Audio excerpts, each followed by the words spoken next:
안녕하십니까, 노선호입니다. 10월 6일 수요일 저녁입니다.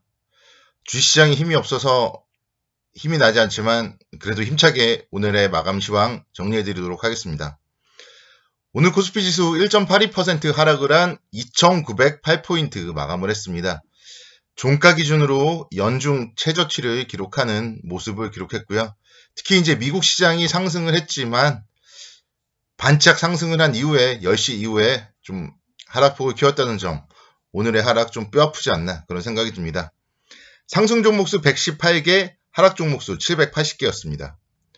코스닥 지수도 3.4%대 하락을 하면서 코스닥 지수가 코스피보다 연일 더 급락폭이 큰 모습을 보이는데요. 또 우리 개인 투자자분들은 아무래도 또 코스닥 종목들을 더 많이 좋아하기 때문에 훨씬 더 힘들지 않을까 그런 생각도 가져봅니다. 코스닥 상승 종목이 148개, 하락 종목은 무려 1200개가 넘는 그런 모습을 보였습니다. 시장이 정말 연일 힘든데요. 이럴 때일수록 잘 시장을 분석을 해봐야 되기 때문에 미국 시장부터 한번 보고 오도록 하겠습니다. 미국 시장은요. 나스닥 지수 1.25% 상승을 마감을 했고 다우지수 0.92%, S&P 500 지수 1.05% 상승을 했습니다.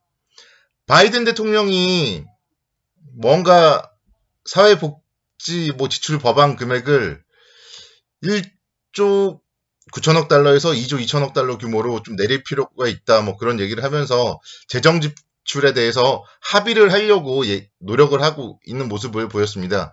그런 부분들이 좀 시장에 호재로서 작용을 했고요. ISM 서비스업 지수 예상치를 상회하는 모습을 보이면서 시장에 호재로서 작용을 했습니다. 그러면서 미국 시장이 이제 상승을 해서 우리 주식시장도 사실 오전장에 반짝 기대를 했었는데요. 0.81% 상승 출발을 했고 1.06%대까지 상승폭을 좀 키우는 모습을 보였는데 10시 이후에 갑자기 시장이 이제 하락을 하는 그런 모습을 보였어요. 그래서 그 부분에 대해서 이제 여러 가지 사실은 원인들을 찾아보려고 많이들 노력을 했던 것 같은데 딱히 찾아볼 이유는 별로 없더라고요.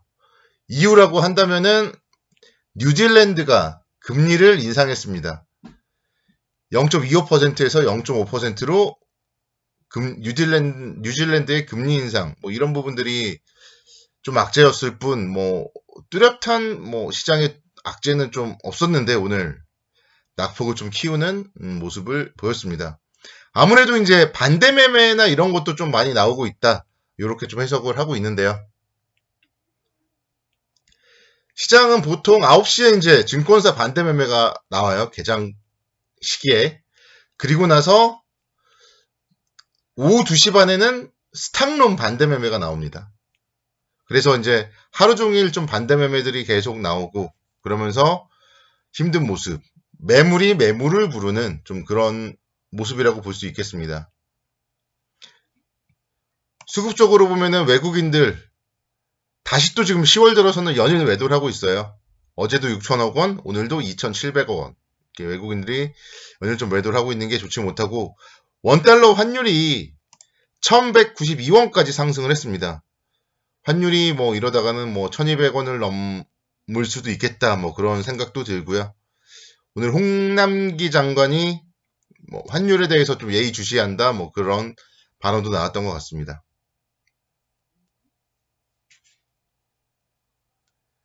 시장은 지금 현재 상황이면은 사실 내일도 아마 오늘과 좀 비슷한 분위기가 나오지 않을까 그렇게 보고 있어요. 계속적으로 반대 매매가 아직도 남았기 때문에 떨어질 때마다 반대 매매나 이런 부분들 때문에 이럴 때 이제 작년 3월달에 여러분들이 생각하시면 되는데요. 뭔가 오전장에 정말 우리 모두가 공포를 느꼈을 때 그때가 바닥이었어요. 근데 아직까지는 사실 그 정도 상황은 아니에요. 우리 모두가 공포를 느끼고 있진 않아요. 여전히 분할 매수를 하는 거는 이제 당연히 좋은데 뭔가 오늘이 바닥이다 이런 확신을 가지고 매수하는 분들도 간혹 가다가 좀 눈에 띄더라고요. 그래서 아직까지는 시장은 그러니까 바닥은 알지 못한다. 요거를 좀 생각을 하시고 좀 천천히 분할 매수 관점으로 접근을 하셔야 된다. 그리고 펀더멘탈상 3200선은 간다. 요거를 갖다가 여러분들이 잘 생각을 해보시면 너무 걱정하실 필요는 없겠다. 밸류에이션은 매력적이다. 이렇게 말씀을 드릴 수가 있겠습니다. 종목들은요, 오늘도 보면은 뭐 강한 종목들은 많았어요. 보험주들 여전히 강세를 보였고요. 하나생명이 2.97% 상승을 보이면서 3,600원대.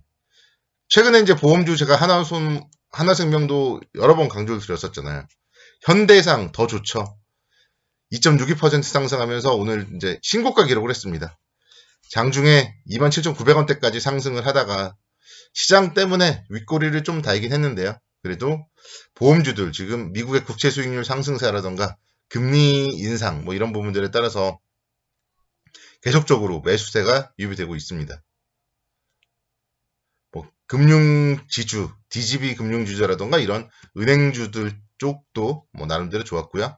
그래서 어쨌든 오늘 뉴질랜드로 금리 인상을 했고 대한민국도 지금 10월 달에 또 금리 인상을 연속적으로 할지는 모르겠지만 어쨌든 금리 인상은 추세예요, 지금. 10월 달에 안 하면은 뭐 다음에는 또 할 거고요. 지금 어쨌든 저금리 상태에서 계속적으로 지금 금리 인상을 하는 시기이기 때문에 이런 금융주, 금리 인상과 관련된 종목들은 밀리질 않잖아요. 밀릴 때는 좀 반드시 포트폴리오에 담아야 된다. 요거를 여러분들이 정말 잘 생각을 하시면 무리가 없을 것 같습니다. 오늘은 좀 개별주 중에서 상한가 간 기업을 한번 말씀드릴게요. THN이라는 기업이 오늘 상한가를 기록을 했습니다. 이유는요. 현대차, 자동차에 부품을 공급한다. 이런 부분들이 이제 상장사 중에 유일하게 와이어 하네스를 납품하고 있다. 이런 부분들이 호재로서 지금 뭐 작용을 했고 결국은 지금 그러니까 자동차 업종이 지금 주가는 힘든데 그래도 이런 자동차 부품주들이 상한가를 들어가는 부품주들이 나온다. 이런 얘기는 자동차 업종이 뭐 완전히 끝난 것만은 아니다. 이거를 또 이 THN이라는 종목이 보여주지 않았나 생각이 듭니다. 그리고 뭐 다른 자동차 부품주들도 마찬가지겠죠. 자동차 부품주들의 꿈과 희망을 주지 않았나. 그리고 역시 뭐 투자 아이디어로서 자동차도 어쨌든 뭐 전기차, 수소차 계속적으로 나오고 있기 때문에 그와 관련된 부품, 모멘텀이 있는 기업들을 우리가 좀 잘 찾아봐야 되지 않겠나. 그런 아이디어를 줬다. 이렇게 생각이 들어서 한번 좀 말씀을 드리도록 하겠고요. 호텔신라 오늘 장중에 상당히 좋았어요. 장중에 4%대 강세를 기록했는데 종가 기준으로는 0.9% 상승에 좀 그쳤습니다. 사실 뭐 호텔신라는 아직까지는 비수기라고 할 수 있어요. 특히 이제 면세점이 계속 지금 비수기이기 때문에 비수기라고 할 수 있지만 3분기 영업이익 흑자 전환할 걸로 전망이 됩니다. 항상 주식에서 가장 좋은 게 흑자 전환 턴어라운드예요. 그래서 호텔신라가 3분기에 흑자 전환을 한다. 이런 부분들은 향후에 이제 위드 코로나 시대에는 충분히 성장을 할 수 있다. 이렇게 생각이 되고 10만원 가야 된다고 생각을 합니다. 그래서 호텔신라 오늘 윗꼬리 달고 61선, 121선 저항을 받았기 때문에 뭐 조금 또 시장 상황과 함께 조금 밀릴 수 있어요. 그렇지만 밀릴 때 8만원대 중반권에서는 호텔신라 충분히 매수 관점으로 접근을 해도 무방하다. 이렇게 위드 코로나 관련주 계속 관심 있게 보자. 이렇게 설명을 드리도록 하겠습니다. 시장은 사실 정말 지금 걱정이 되죠. 걱정이 안 된다 그러면 거짓말일 텐데 뭐 근데 걱정을 한다고 해결이 될 건 아니에요. 그래서 대한민국의 펀더멘탈을 믿어야 된다. 그렇게 말씀을 드리도록 하겠고 여러분들이 주식 비중은요. 여러분들이 밤에 아기처럼 잘 잘 수 있을 만큼만 가지고 있어야 돼요. 요즘에 너무 떨어져서 막 잠 못 이루는 분들은요. 향후에 정말 3200선 정도 가면은 반드시 비중 축소하시기 바라겠습니다.